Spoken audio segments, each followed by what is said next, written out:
Longlegs episode. Welcome to it. We recorded this a while ago. Callum was not part of the recording, but he has also seen the movie. So yeah, we actually referenced Callum at the front of the review. We talked about, yeah, they'll listen, but I don't remember sending that text, but it sounds like something I would do. So good job, me.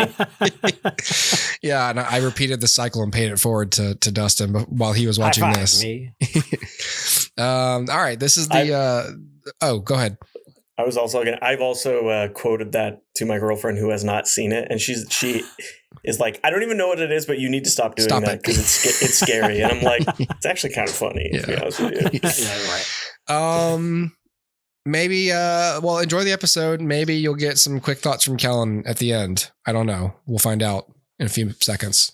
Bye. All right, Dustin, let's discuss Longlegs, which you did see, right? I have seen Longlegs, yes. Not losing my mind again. You are not losing your mind. Okay. So let me ask you this before we play the trailer. When you told me you were watching Longlegs, my reply was just a loud screaming like rant from the movie itself. Yes. And you never responded to me. And so I figured you weren't there yet. I wasn't. And so I screenshotted that and I sent it to Kellen and I said, Dustin's so confused. I love it. because Kellen has sent me that before. Oh, when really? I told him I was paying it forward, I told him when I was watching Longlegs, he was like, Mommy, Daddy. Yes. But I had been there already, so I knew what he was doing. Otherwise, I would have been just as confused as you. I knew. I was like, so clearly this is from the film. Okay. But I also was like, I don't even want to read it because what if it's a spoiler? What if he assumes I'm further than I am? And so like I just ignored it. I couldn't have possibly spoiled the film with that line. In one ear, out the other. Let me just watch the movie. And I watched the film and then went back to the text message and was like, got it. And then I'm going to bed. Moved on with your life. Yeah. I'm going to sleep. Is it scary being a lady FBI agent? Yeah. Take a nice long look. A letter was left with the bodies. Signed with one word.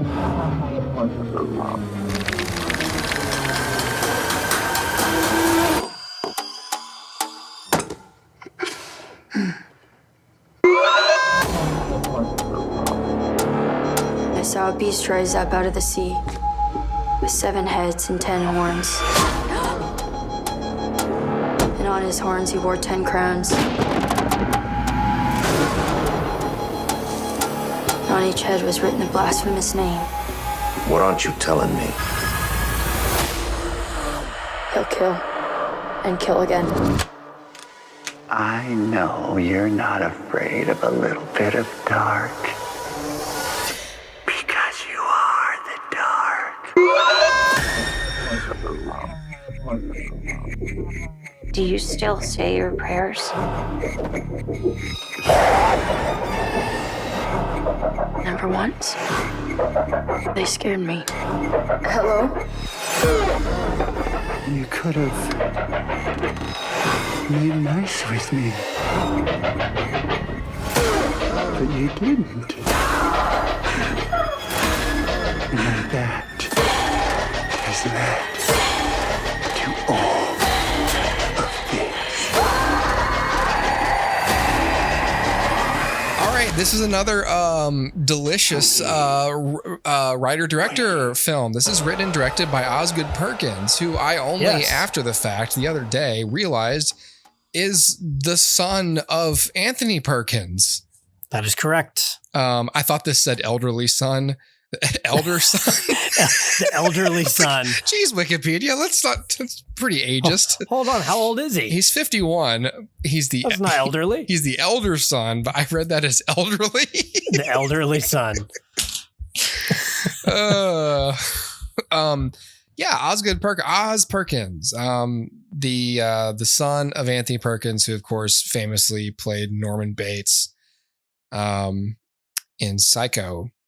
very well, by the way. We talked about in our Psycho review, actually, just to quickly on Anthony Perkins, how very modern that performance was for the time modern. it was made. It was extremely naturalistic and subtle.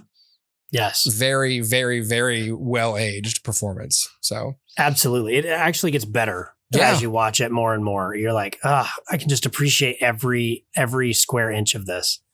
So Longlegs takes place. Well, I guess it takes place in the 90s, but it's about an FBI agent played by Micah Monroe, and she is oddly intuitive about knowing where things are, or it just has very strong intuition as an FBI agent, and they are trying to solve these murder suicides, and they think it's a serial, and they're looking for the perpetrator, Longlegs.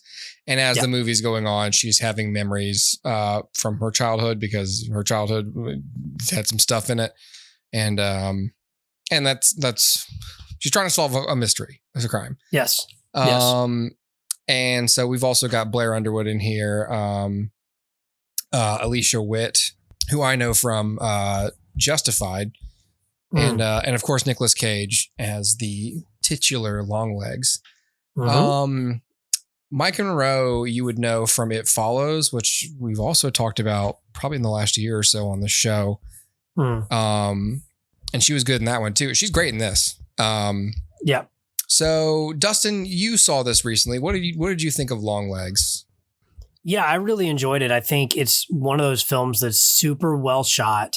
It feels intentional. It doesn't feel like it's made by committee. It feels very much like, Osgood Perkins sat down and said, like, this is the movie I want to make. He wrote it. He directed it. It's very much his. The visuals are striking, and actually, like, there's some jump scares in here, but I would say, like, fly in the face of, like, what I'd consider the modern jump scare, where it's like something that's, you see it coming. It's kind of basic, but there's just like strings, like some little sting to like heighten what you're seeing visually. This is almost like the opposite of that.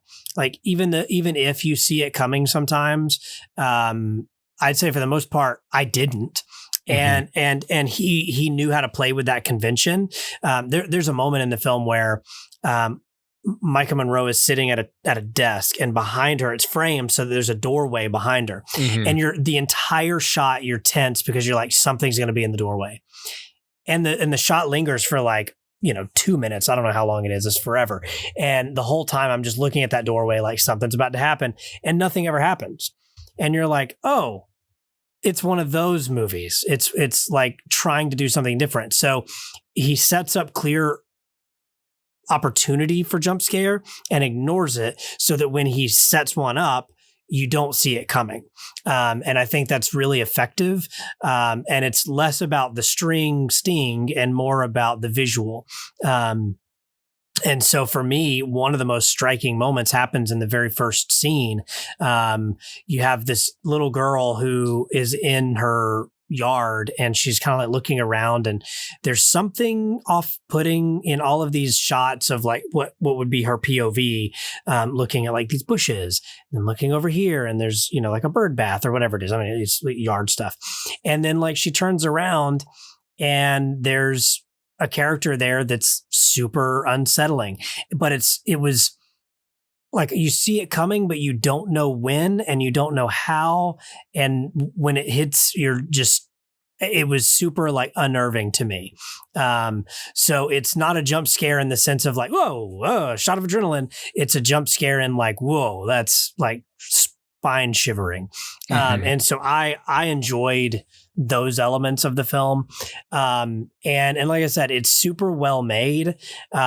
You can't fault this in terms of cinematography or editing or performances. They're all totally solid. I think for me, so I ended up eventually on Letterboxd giving this 3.5 stars. I don't love the ending of the film, story wise. And I think that's the only kind of drawback for it, because up until that point, I think this was going to be a really solid, like 4.5 star film. And then it just kind of like fell off a cliff for me, which seems to be happening more and more. And I don't know if that's me or if that's modern movies, but the ending is a crucial part. You have to stick the landing. And I feel like this didn't quite stick the landing for me. So, but all that said, like it's a super enjoyable ride, and I would recommend it if you have any passing interest in this. I do think it's worth your time. If you're a genre fan, totally check it out. If you're a Nicolas Cage fan, you should check this out. But yeah, I mean, I think if like horror is not your thing, this isn't going to be the thing that flips you on it. Yeah. So yeah, that's where I'm at. Yeah, I was never terrified while I was watching this. Yeah. But I enjoy the story a lot. And I think that I've come to understand that I always like devil stories and tastefully executed horror. Demon stuff tends to be like the most effective horror for me. Sure. And the story kept me guessing enough to keep me engaged without any twists losing me. So I'd say you'd have to be into horror movies, obviously, to like this movie. But if you are into horror movies and you're into blink and you'll miss it, disturbing imagery, I think that it's something. That there's plenty of like, like sudden unsettling things, but most for me, it's these Easter eggs with the shadowy figure that are like the most unsettling, and they are not like. They're not jump scares. They're just, most of them are, oh, is that and then, we cut away. Yep. Or it's like close up on, and it's like, we're gearing up to like seeing some eyes or something. Yeah. Yeah. And then just Nicolas Cage's whole performance as Longlegs is disturbing in itself. And yes. So what I've found for me is like anytime a director can compose a shot where there's something creepy in the shot that you don't notice until the time is right, but it was there the whole time. Yeah. That to me is the most unnerving stuff. There's a moment in this where Michael Monroe is like, fiddling around in a kitchen, and it's just sort of like it's just coverage. It's just doing the thing. But there's a door behind her. And the door has like a transom window above it or whatever. And there's a demonic figure in that window that you would not notice. And it's only present in the one shot. Like it goes to like a reverse shot and comes back and it's gone. Yeah. And that's where I'm like, that's creepy. I recently watched Speak No Evil, and it was the same sort of thing. There's a moment where the characters are speaking to each other, and they're in a room, and their bedroom has like a frosted window, and they're talking and doing this whole thing. And like at the end of the scene, the characters embrace, and so they're not looking at their surroundings; they're hugging one another. And in the frosted window, a figure moves, and you realize like, oh, they were watched that whole time, and that figure was there throughout that whole shot, and I never noticed it. Wow. And then when it moves, I noticed it, and it's like, oh, okay, weird. It's like those kind of things. I'm like, that's super effective. It's like it's the reverse jump scare. Yeah. It's not nothing is there and then something is there. It's that something is there the whole time, something and then it goes there. Away. Yeah. Yeah, and you're like, oh. Yeah. As soon as you notice it hides again. Yeah, exactly. Yeah. Yeah, so that kind of stuff is super effective for me. Yeah. No, I agree. Horror is so undervalued as a filmmaker, as a filmmaker's genre. The amount of like craft and care and deliberate choice that goes into making those so effective, it's undervalued. And again, in the sea of mediocrity, it's hard to grab someone and say, no, seriously, this one's worth watching. It's not just gimmicky. Well, but this is, to me, this is a relatively new phenomenon, right? Like I remember when I was a teenager and everybody was like, let's watch a horror movie. I had no interest because to me, they all felt so schlocky and like cheap and whatever. But in the post A24 neon Jordan Peele world, you realize like, oh, this is a really effective tool in the filmmaker's tool belt to tell compelling stories that make you feel things. Because like you can kind of like rub an audience's emotions raw before anything dramatic happens just by unsettling a person. Yeah. And like that to me is super effective. And I think whether it's like the Babadook or whatever, like smart horror really can do a lot of really cool things. It's like why everyone loves Get Out, right? Like I would even hesitate to kind of call that a horror movie. It's more of a thriller, but it's kind of a horror movie. And so like, if that is what it is, let's tell important stories metaphorically through, boogeymen and ghouls and goblins. And I think that goes a long way. Or like this, I don't know that there's much in terms of like metaphor to this. Like there's a little bit, but like it's not super heavy like the Babadook is. Yeah. But it's still an effective way to tell a story. Like to me, this is a little more akin to like Silence of the Lambs. Where maybe this even isn't really a horror movie, but this I think goes the step further into the horror direction than Silence did. And yeah, man, I enjoyed it. I did not expect the satanic elements of this. Like, I don't know what I expected. I just thought it was going to be like, serial killer kind of stuff. Yeah. But so I didn't expect the satanic stuff. I kind of enjoyed it for the most part. I think again at the end it kind of lost me, but like for the most part, like I was really into it, and yeah, it's just an effective way to tell a story, to be able to like, I don't know, again, just kind of rub the emotions raw before you do anything dramatic, like characters dying or losing loved ones. Let's just go ahead and unnerve you and make you feel uneasy. Yeah. Uneasy is the perfect, the subgenre of horror, just being uneasy the whole time. Uneasy you're horror. Uneasy. Yeah. And like, so I don't know. Do you want to jump into spoilers on this? Like, yeah. Okay. So for me, like, first of all, Nicolas Cage's role in this is fantastic, right? Like he's made up. You don't, if you didn't know it was him and you didn't recognize the voice, you might not know it was him. Yeah. And I think that's super cool. And like they didn't sell the movie on his face, which is cool. Yeah. Because it could have easily gone the other way where the studio goes, no, if Nick is in this, we're putting him on the poster. And you can't put that much makeup on him. Like he has to look like Nicolas Cage. Sure. And like, so it was cool to see, like, let's hire Nicolas Cage, but don't let him be the face of this thing. And I think that was really cool. And it felt a little like odd.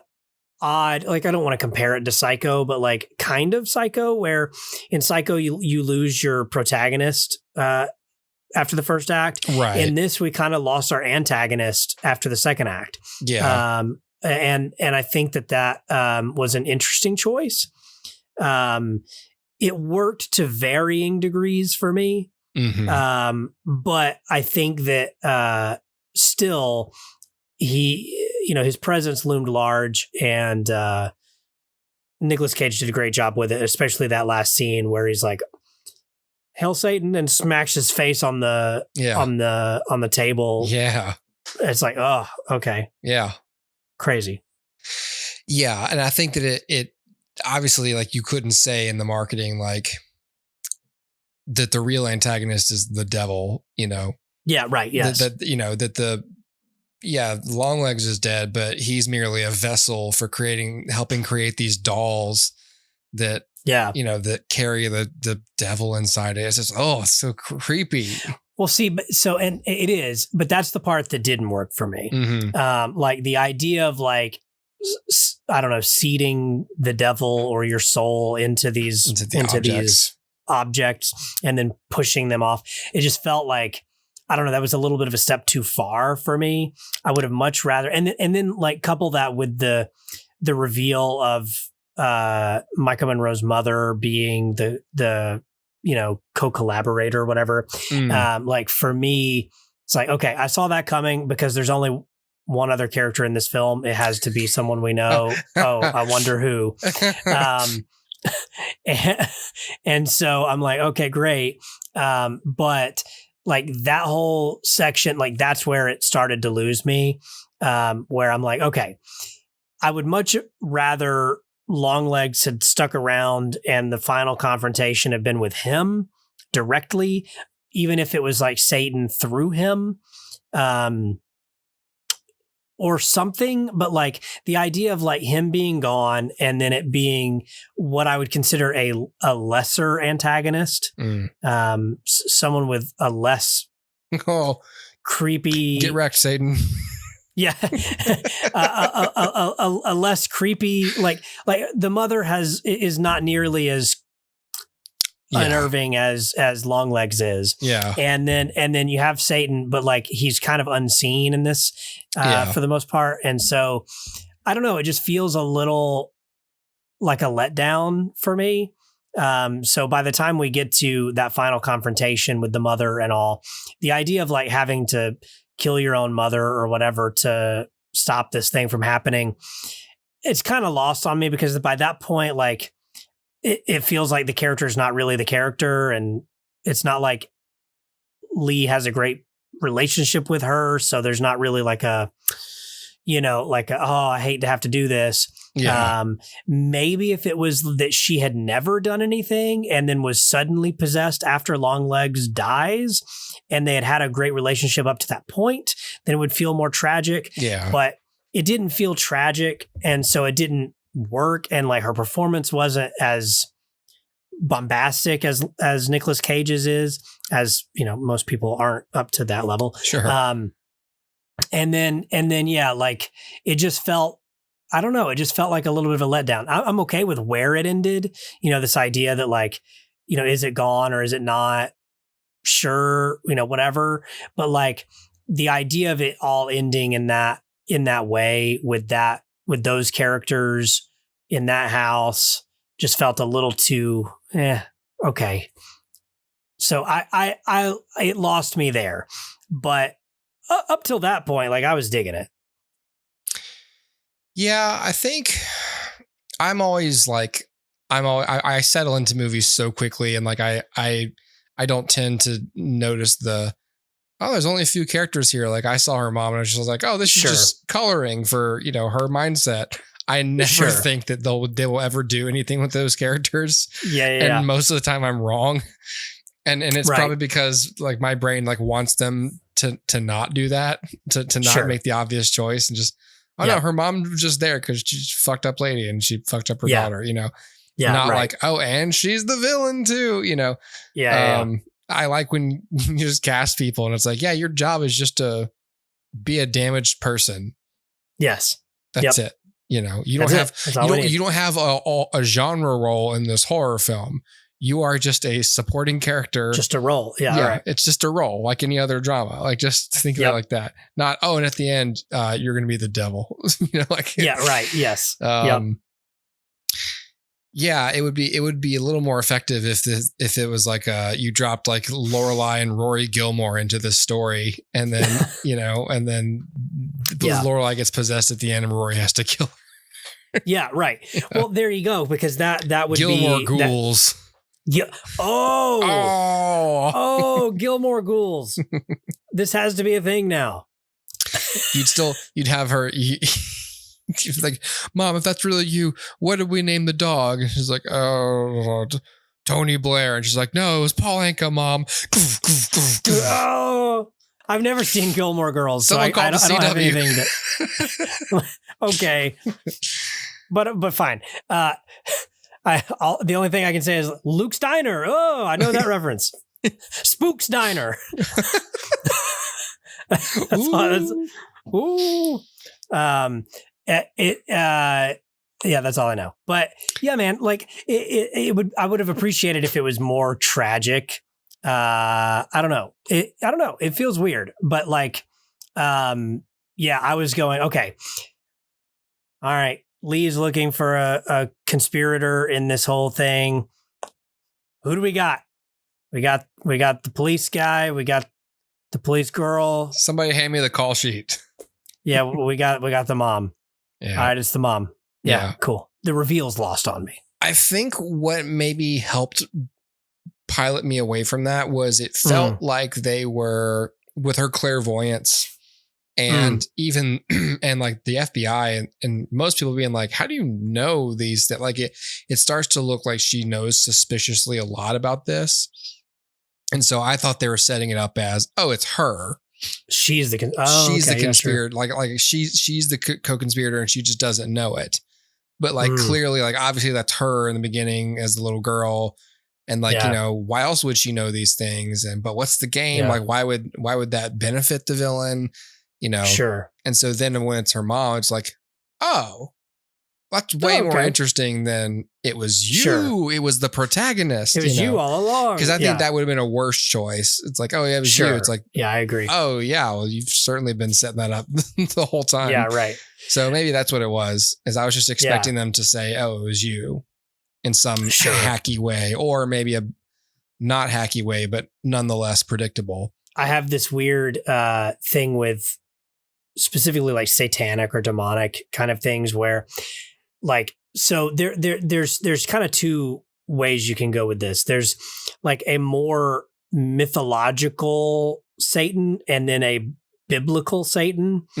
And so for me, I often also like check out a little bit when the Satan feels a little more mythological or a little more like, I don't know what I'm looking for. Like a, you know, it's traditional or something. Like, I don't know what the like a folk, like a folklorian Satan versus a theological, you know, construction of Satan.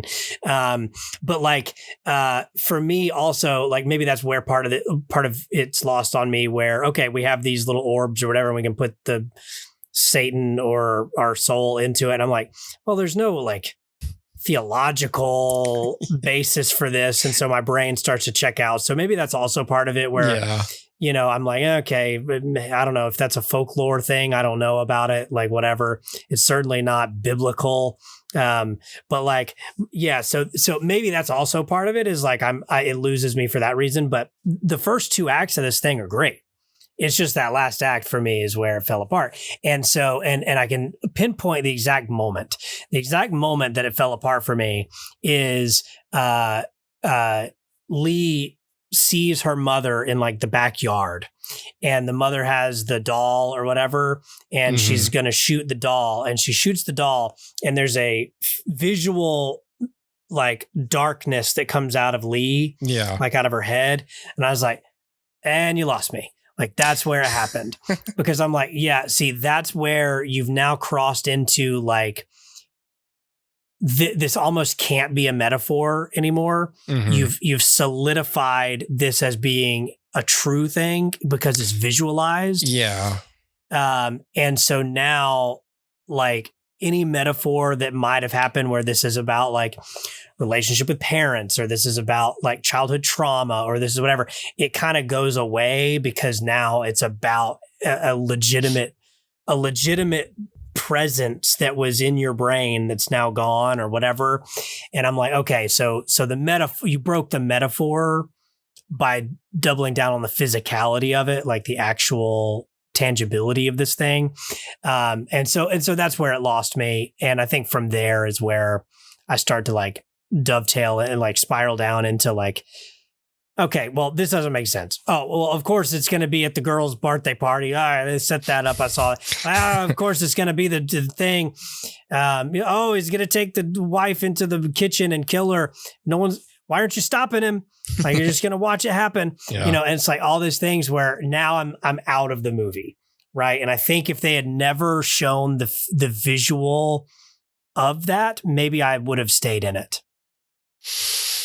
It's a weird thing. I nitpick, but yeah. I mean, it is one of those where it's like, yeah, if I stop and think too much, like, okay, why orbs? Like, why not like a cassette tape? I don't know. Just like, you know, sure, did you say, I want them to be orbs, nondescript orbs? Yes. Make those orbs for me. Make the orbs. It just didn't bother me as much. Sure. But there is like a kind of like, okay, like how did this start? Like, did you tell him like, I want you to make orbs? Like, did you sit with him? Was your voice sound like? It's just like, you know, stuff that doesn't really matter, but it does make me think like, how did this begin? Sure. Or did you just influence the first person and they were like, I think orbs would be the best. I'll just make orbs. And he was like, great. That's a great idea. Yep. Orbs are good. Right. Or that worked out. You know what? It ain't broke. Yeah. Don't fix it. More orbs. Yeah. Here's the general vibe I want you to do. How you do it is up to you. I'm hands off in that way. I mean, I'm pretty hands on. I'm going to be like inside your body and influence your thoughts. But other than I'm not, I may be Satan, but I'm not going to micromanage you. This is your project. I don't want your life to be hell. I just want you to come to hell when you're done with this. Correct. When you clock out, I want you to come to hell. But right now, look, I'm not here to make your life miserable. I do want you to smash your face on a table really violently. When you're done, I want you to smash your nose on a table until you die. That sound good? No, it doesn't. Well, you're going to do it. All right. We'll cross that bridge when you come to it. Yep. Been manipulating people since Eden. I think I know how to do it. Pitching a perfect game over here. Okay. Well, that's Longlegs, I suppose. That's Longlegs. Yeah. Okay. There's no sign off that's good or not creepy, so just watch it. Kellen, do you want to say anything about Longlegs while we have you? I liked it. It was one of those right circumstances, you know, watching the film. I was visiting my buddy in Portland and we were just at his apartment. It was quiet. It was dark. His house is very overly air conditioned. I was under a blanket and it was scary. So, you know, ideal conditions for a good looking horror movie, but not something that needed to be in theaters. And honestly, like, I enjoy horror more at home than I do in a theater. Like in a theater, whatever tension I might be feeling is completely gone because, you know, some of the strength of a horror movie depends on you feeling like someone could come through your front door and like axe you in the face or something. So Yep. Anyway, do you ever see those ads for horror movies when they show like night vision of the people in the theater? Yeah, they're eating popcorn and they scream and the popcorn goes everywhere. I'm like, those are, dude, it's so staged, man. I feel like that was like Paranormal Activity was what started doing that. And I remember I went to 2 of those in the theater and I was like, yeah, this isn't really working for me. I remember seeing it way back in the day when Passion of the Christ came out.